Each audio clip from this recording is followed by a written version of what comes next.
Okay, the recording has officially started. So today what we're going to be covering in today's webinar is how to set your ABC code settings, how to initiate a cycle count, how to filter the parts out to select what it is that needs to be counted, how to utilize an import or how to utilize the import export feature when establishing what part needs to be counted, how to select parts and what is seen to the labor that is doing the count, how to start the physical count, how to add and remove parts from there, how to utilize the import export feature to do a mass update to those physical counts, how to manually adjust the physical count, understanding the variance of your count, and then also how to complete the count at the end. As we go through some of this, there will also be some things that we will address because you don't have to do a cycle count to adjust one inventory item, as you can do that one by one itself. So we'll tackle those near the end of the call so you can see how that portion would be done. So to begin, first, you have to be logged into your Micromain system. Today, we're going to be using the virtual training site. In this next portion I'm about to show, the only way you can get here is you must be an administrator in your system.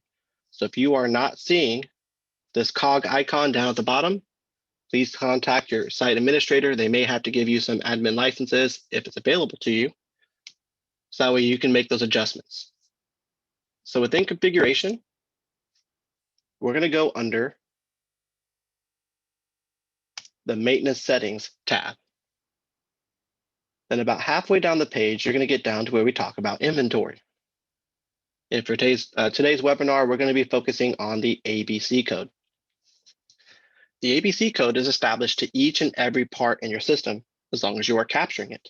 And what that will symbolize is how often you're supposed to do a count throughout the year. So currently how mine is set up, an A means I need to count this 52 times per year. In other words, every week. If I annotate a part with a B, that means it's supposed to be counted 6 times a year, which would mean every 2 months. And if it's a C, it would be situated to be every 4 months. And these can be adjusted to match what ABC code fashion you would like to use. So if it's supposed to be once a month, you can set it to 12 and then save it. Now with this, we also have to talk about how this ABC code is supplied onto a part. To do this, we have to go back to our home page. And we're going to go under inventory, go to parts. And you would go to the part that you're going to adjust that ABC code rating for. I'm going to pick my part 10,003 here.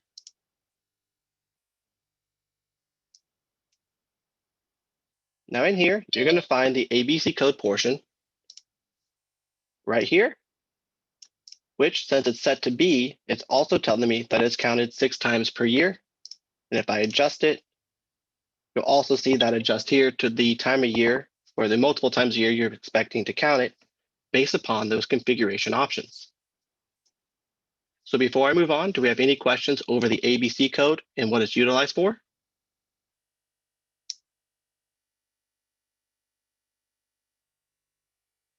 Okay. There is another portion we're going to cover real quick that will come into play as we talk in the cycle counts. And that's going to be with your locations. A location is where a part is stored. And I'm going to use my main warehouse number 2 as my example. Because once we get into the count, you're going to see you're going to have the ability to filter based upon what information is captured to a part. So I can have a part stored in main stock room number 2, but I may only need to count everything that is on shelf 1 inside of main stock room 2. So I'm going to remove shelf here so you can see this because it says place 1. What this is saying is when I store something in here, I'm going to put it on a shelf. Now that part will have to it a 1, 2, 3, 4 or an A, B, C, D code to it saying that it is stored on shelf. So to the part we put a 1, shelf 1. The next portion to it would be code place 2, which I've identified as slot. So what this does is it helps you identify where your parts are stored directly in a location. So that way, if you are doing a certain shelf you're counting off of, or you know what part location it is, but you don't know the part name, you can filter it as long as the information is supplied. So with main stockroom 2 here, I have shelf, slot, and bin. I can go to the parts, and let's take part 10,000 here. And here it says it's stored on shelf A, slot 4, bin C. So before I continue from here, any questions on locations and their location codes?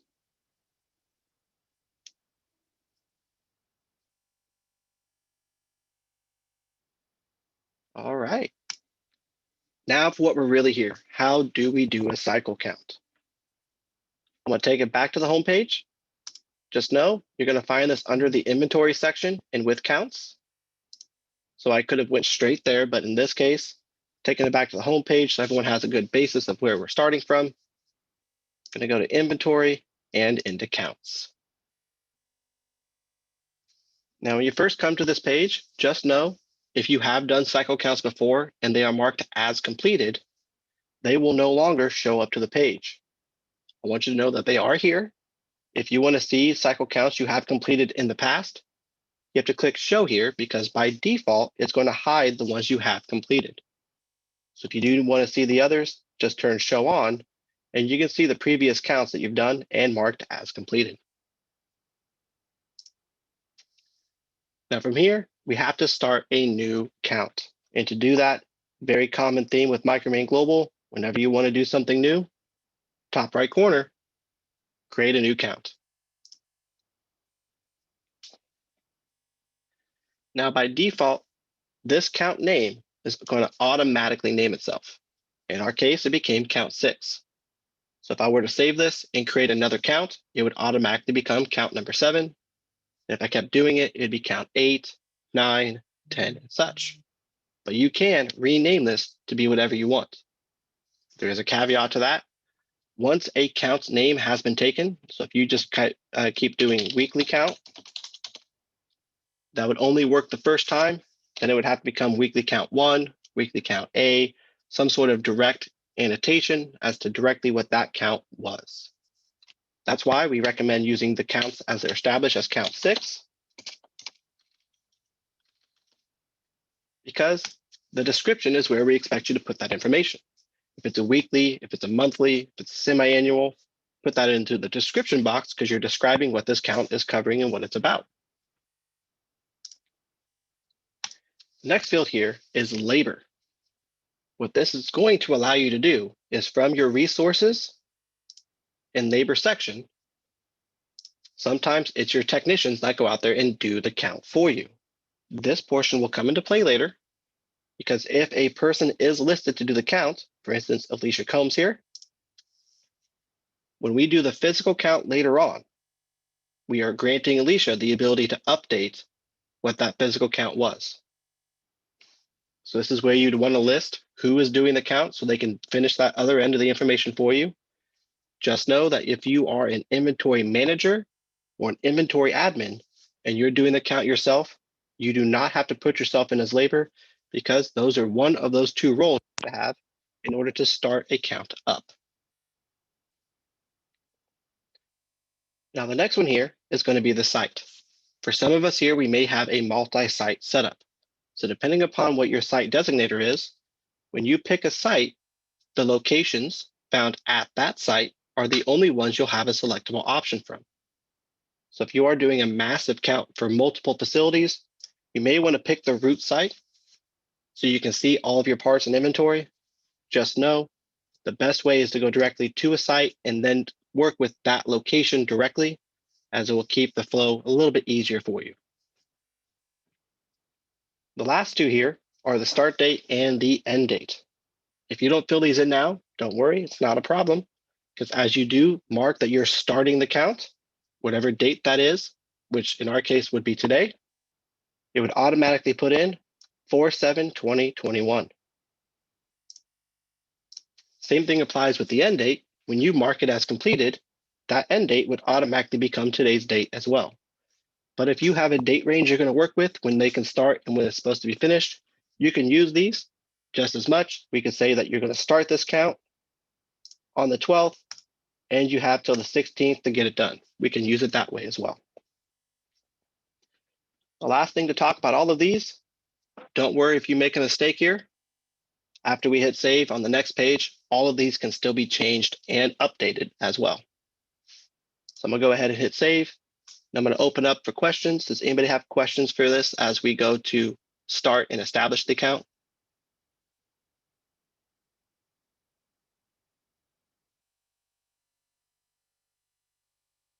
Okay. The only one I want to call out from here is going to be where it says click to edit. That's going to be that description box, which I'm going to put in weekly count so I know what it is and save that as my description. I'm going to hit save and exit, which will take me out of the count, which I can come right back into it. Okay. So here's the first part of the cycle counts. Because as it stands right now, no parts have been selected as needing to be counted. That's where here, I'm going to skip ahead to the actions portion. Because if you click this, that's the action it's going to take. So as it stands right now, I don't have any parts selected that I'm going to count. But when I click include there, now part 10,000 is included on the count that I'm going to do. So to help kind of show this, over here to the right side, we have show all, included, and excluded.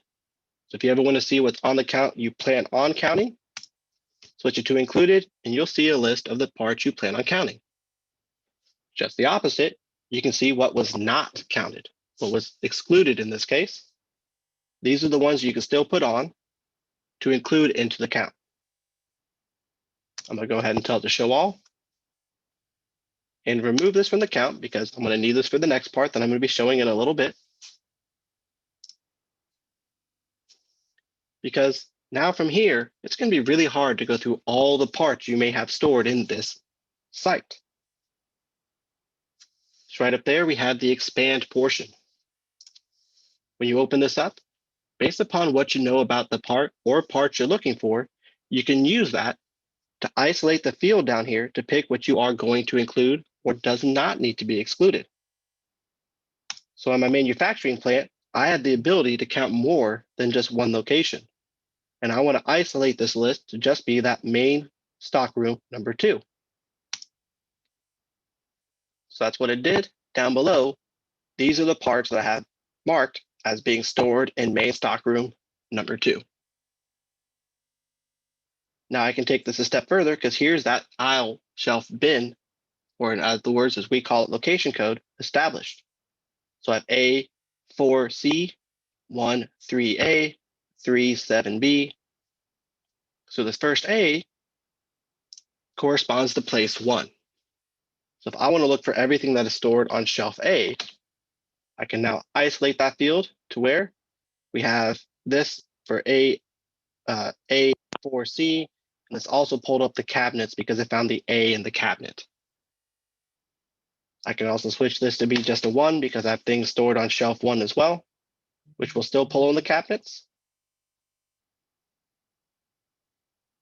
Because all of cabinet 1-7 is found in that first placeholder. So that's where knowing more about what you have stored for your data will really help you establish how you're going to find things. There's also another way to filter out this information, which is part of the reason why you'd want to do the ABC codes. Is down here, we have show, and it says all. Then I can tell it, well, based upon the cycle count iterations that I established with the ABC codes, maybe I want to see all the stuff that is going to be due within the next 30 days. So here I can put 30 days in there and click next. And now based upon my establishment of the ABC code, now I have a short list of all the counts that are going to be due within the next 30 days. There is another option here as well. Let's set this back to 0. And I don't know if I have any because that's where there are none showing in the next 0 days. But I do have an overdue option, which I currently don't have any marks that are any parts that are showing that they're overdue based upon their last counted date. So if I did have that, if they were overdue based upon ABC codes, I would see what parts those were. So before I move on, do I have any questions over the filters, as well as the show all and how ABC codes with the next upcoming and overdue come into play?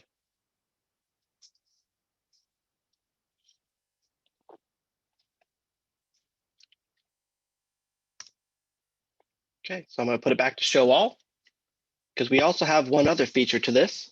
We do have an import and export feature, because for some of us, this still is a lot of information to go through, kind of piece together, and maybe you're just better at Excel. Well, we thought of that. So what I'm going to do is I'm going to export this sheet. And it's going to give me all this part information so I can use it to possibly decide from there what it is I want to count. So you can see it brought together an Excel sheet. I'm going to go ahead and open this up.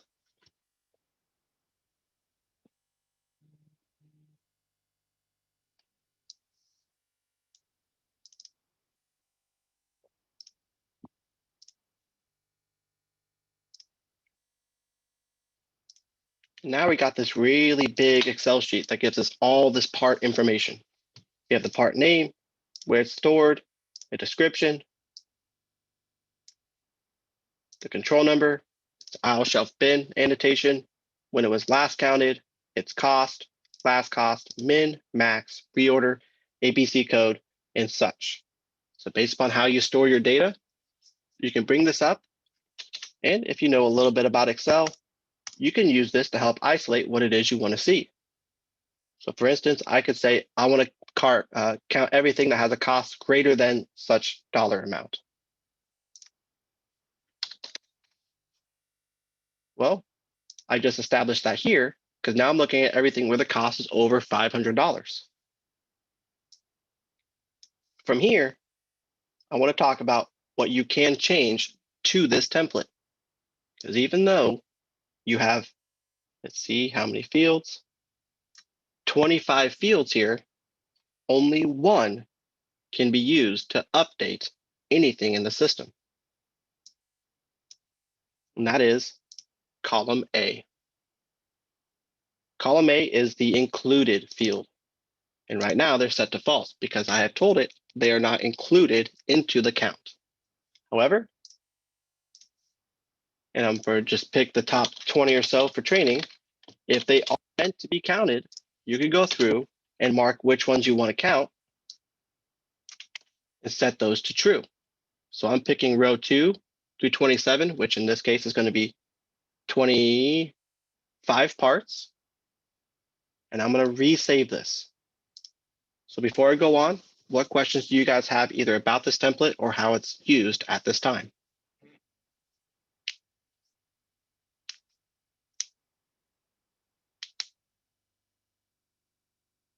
Okay.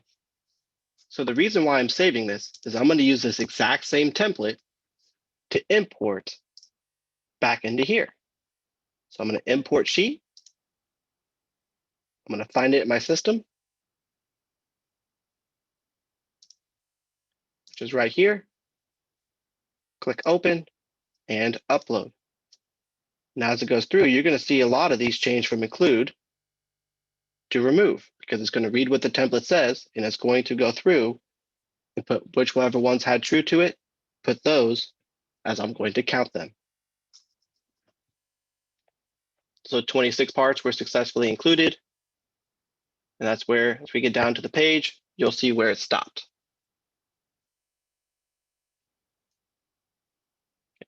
So any questions when it comes to the importing of that template?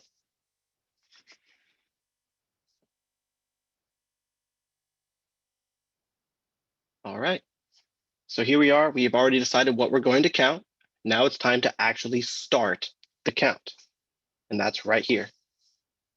When you click this, we're going to be looking at very close to the same page, but it is going to be a little bit different because now we have physical count here.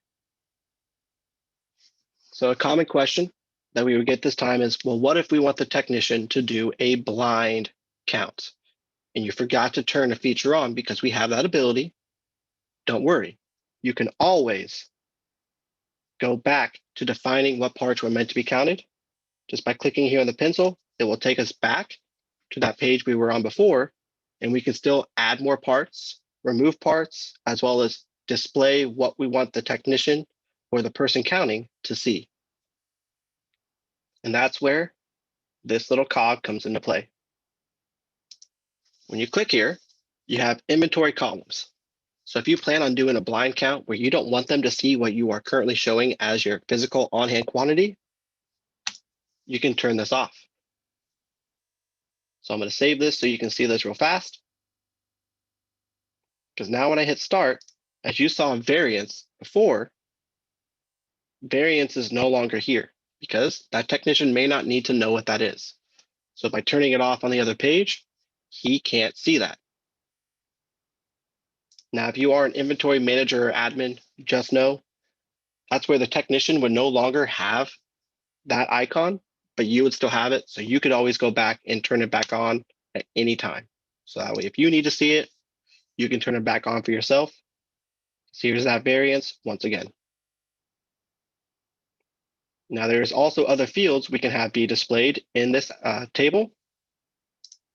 So by clicking on that icon, we have show account, show ABC code. We could say show the cost, show the reorder and such. And all of those will now start to come in display in this data table. So you can pick and choose what is showing and what is not here as well. Let's go ahead and take some of those out. Keep it small and slender. So now the time has come that we're supposed to be going through and actually updating what the count record is. That's where here, first thing I want to call out was with physical count. If this is set to 0, it's assuming that's how many you counted.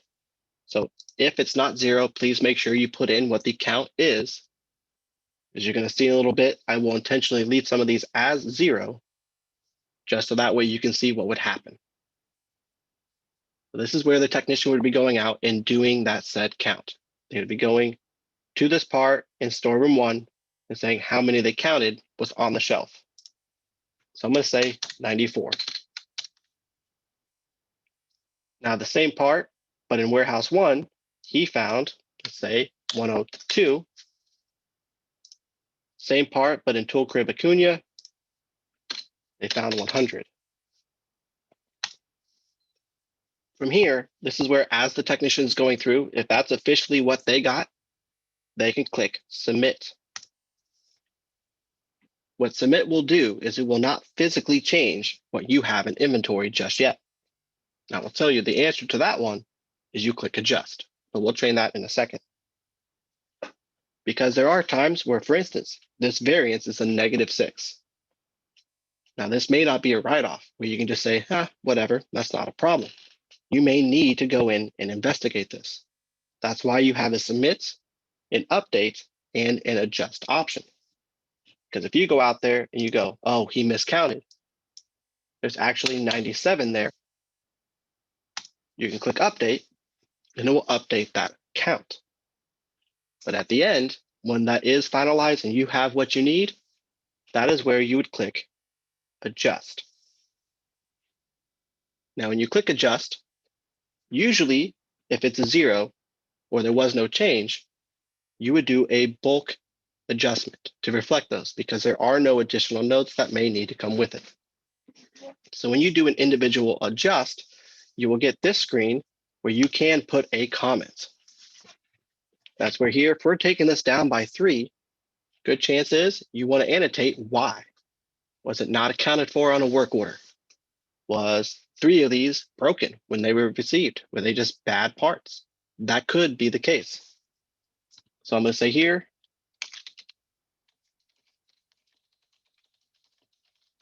bad and or defective parts.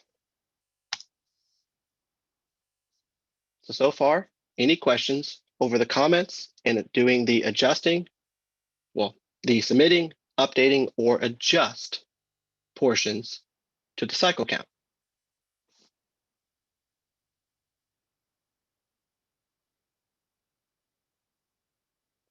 All right, because now I want to talk about the quantity.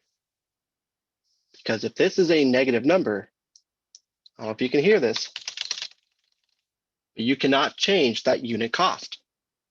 Because when you bought this, whatever cost that part was when you bought it, that's what the system is holding as what you are tracking. So right now, all three of those parts, the unit cost was $132.25, which gives me a total negative value of what I'm losing of $396.75.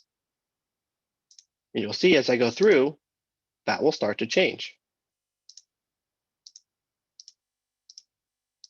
But what about when it's a positive? You're going up in how many you have. This unit cost will be the default cost of what that part is. So if you have it based upon a supplier, just know it's going to pull in the parts default cost, because your parts default cost may not be the same as what the supplier's cost is. That's what this is going to be pulling from. But that doesn't mean we can't adjust how many we're adjusting here. So if I am adding one more, but that one was worth $150, I can adjust that. And if I have multiple, I say the next 6 all cost $150. So do I have any questions over the quantity and the unit cost portions?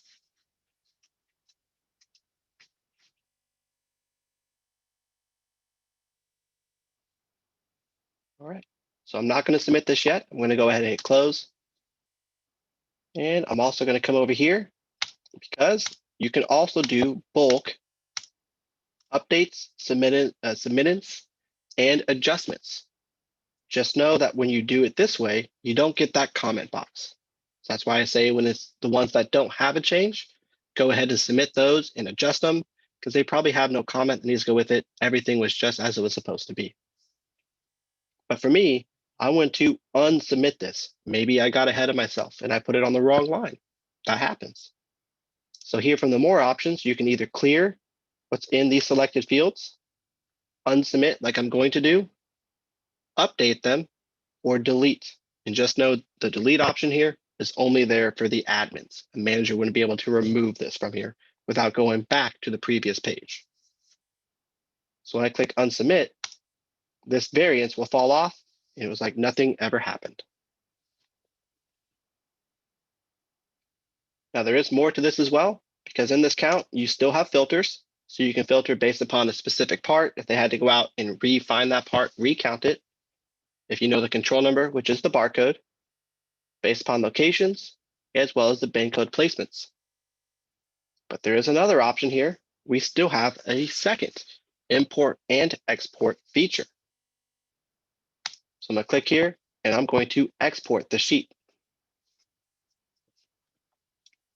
Now I got another Excel document, which is very similar to the one we had before.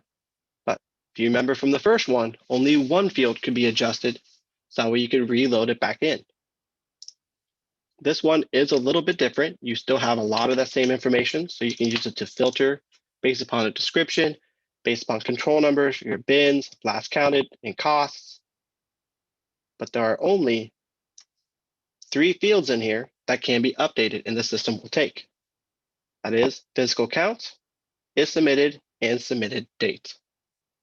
So in here, if you know what the counts are, you could use this Excel sheet instead, and you could, in return, say this much, hide all that other column information, and this could be your printout you give to the technician. So they could go right down the line and put in the count for each one. You would put it back together on this sheet and do the import process. That's where, if you have everything set up with aisle shelf bin, you can even put them in your bin order as well. But for here, I'm going to go ahead and update all my physical counts to 200. Since mine's a training database, this is okay. It's going to be no harm, no foul. But I'm going to put true to this one, and this one. And then leave submitted date blank. Because what's going to happen is once it reads this, it's also going to submit this one saying that that is good, and then put in a date for me. This one, it will not submit, so no date would go in there. And then once again, true, it would put today's date in for me because that's the day that I'm importing it. I'm doing it today. So before I move on, any questions over this template and what we're about to do here?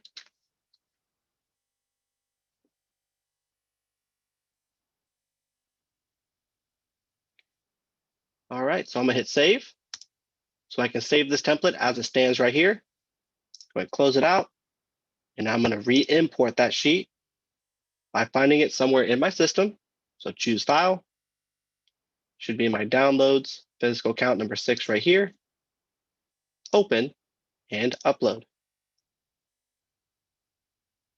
That's where in here, 3 that I had marked as true, show the variance for those because they have been submitted, as well as put today's date in there, where the ones that were marked as false, it did not get submitted. So that's where now I'm going to do the show all portion, because now I can see what has been counted. There are those 3. And go to uncounted and see what's left that needs to be counted and submitted. So for this portion, I'm going to select all of them and click submit. From doing this, it's going to say all physical counts were successfully submitted. Would you like to complete the physical count? We can hit yes or no. And this is more of a business practice question, because you could hit yes, and in return, it's going to automatically complete the count. But just know, those changes have not been reflected yet. They have not been adjusted. So if you want them to go out there and do the count, put together what they have, this is where, based upon the variance, you may want to turn that back on to see it, so you can see what the variance is, to see if you went up and what the count was, or went down. So that way, now you could use that information to see which ones may need to be recounted, which ones need to be adjusted. But until someone else comes in and says, yes, that count is 100% accurate, we're ready to put it all into effect, that's when you would go into here and either go line by line and do adjust and put the comments to it, or select them all and adjust it. So before I do either of those, any questions over what I just covered there?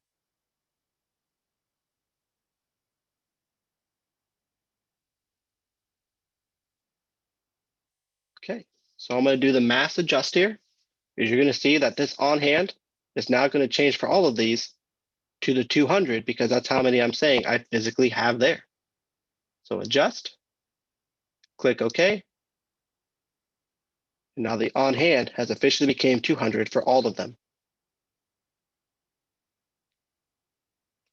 Now for our inventory personnel that are here, every time we made adjustments to these, don't worry, we have view log.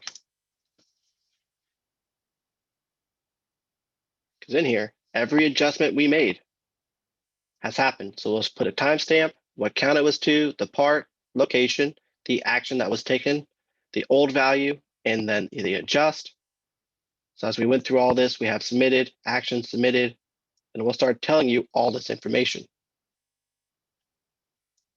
This is not the only log we'll see. I'm going to show you one more here in a little bit. And to help show that, I'm going to do a new adjustment here, because maybe we adjusted something we weren't supposed to. I can come back to that part. I can reopen this, and I can put a new adjusted value in. So make sure you reopen. Say, okay, this was actually supposed to be 201 for the physical count. Click adjust.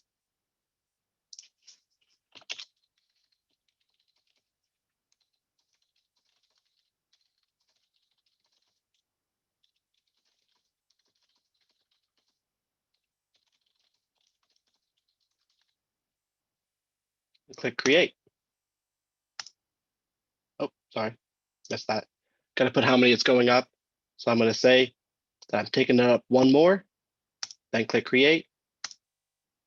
So now I should have 201 in the system. And we're going to go back and see this part in that storeroom for where that goes in the log over there. So any questions for you guys before we move on to the next portion, which is going to be more with the parts and manual adjustments and the parts log from that standpoint?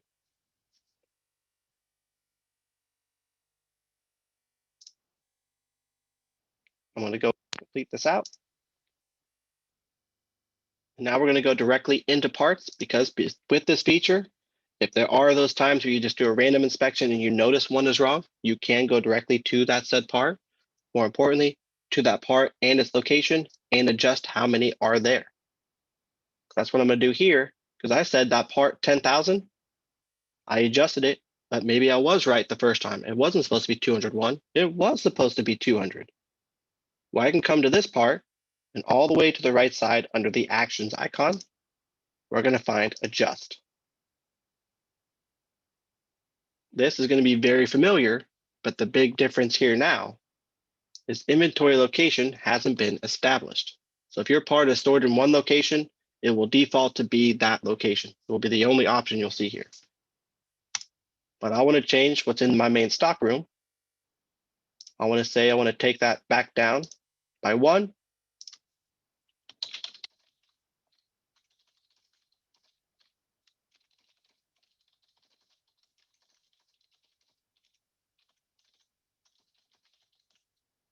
And then click create. So just as a recap, when you do it from this page, the big thing you have to remember is you have to establish which location you're talking about. So when I click create here, you're going to see it pull that information. So available should go down 1, as you just saw there. And the on hand isn't shown here, but it will put the reserved and not order because in here, you want to see the on hand, you have to look at a part and its storage locations, which for part 10,000, if I scroll down the page a little bit, here's where I'm saying that part is all stored. Main stockroom 2, sample, storeroom 01, swamp, tool crib Acuna, and warehouse 01. So now I'm going to use main stockroom number 2, go to actions and adjust. Because you'll see it knows now which one because I picked the one from main stockroom 2. I can just change it here.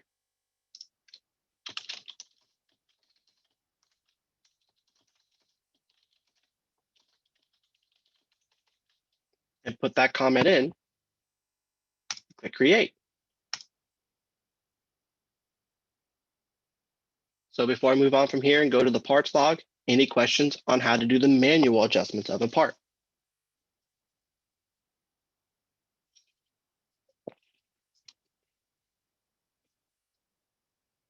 Okay, so the last bit we're going to look at here is going to be with the parts.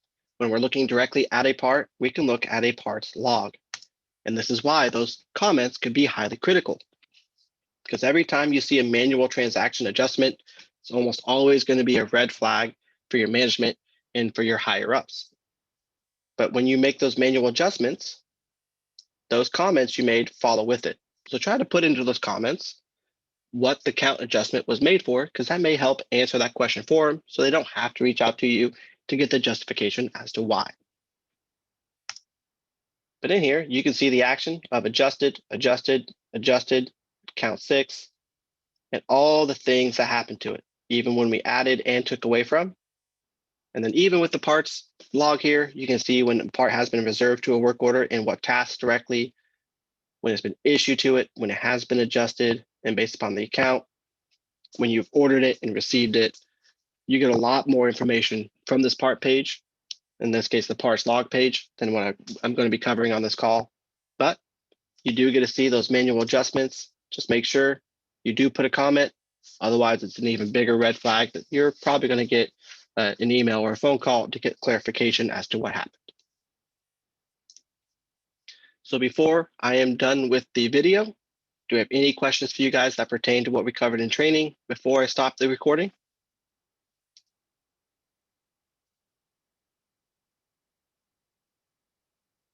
Okay. Well, I want to thank you guys. Please don't leave. I'm saying this for the video, but I want to thank you guys for watching. Thank you for enjoying the training, and hopefully everything with this makes perfect sense for you guys. If not, you can please reach out to us at our support team. You can get a hold of them at support@micromain.com if you have any questions, and they'll be able to give you more information as well as direct you to where this video is stored if you need or lose access to it. So once again, thank you, and I hope you have a great day.